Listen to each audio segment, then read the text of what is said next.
Hey everybody, in this video I'm going to show you how to add your credit card in Credit Karma.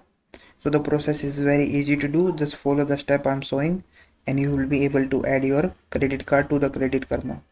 So the first thing you need to do is just go to the Credit Karma website, or you can also open up the Credit Karma app and then log in your account.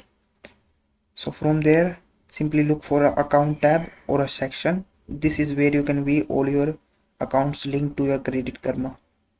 Look for an option to add account or link a new account.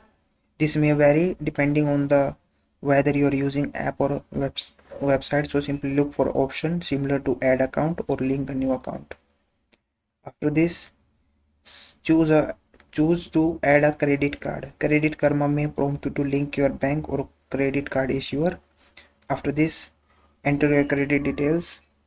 You will be asked to provide your credit details including bank or credit issuer name, your credit card number, your social security number or your account number to verify your identity, and complete the necessary prompt to verify your card and link it to your Credit Karma account. Once added, you should see your credit card account linked in your account section. Credit Karma will update your credit score and provide information about your credit utilization. So that is how you can add credit card in Credit Karma. If you found this video helpful, please like this video and subscribe to my channel.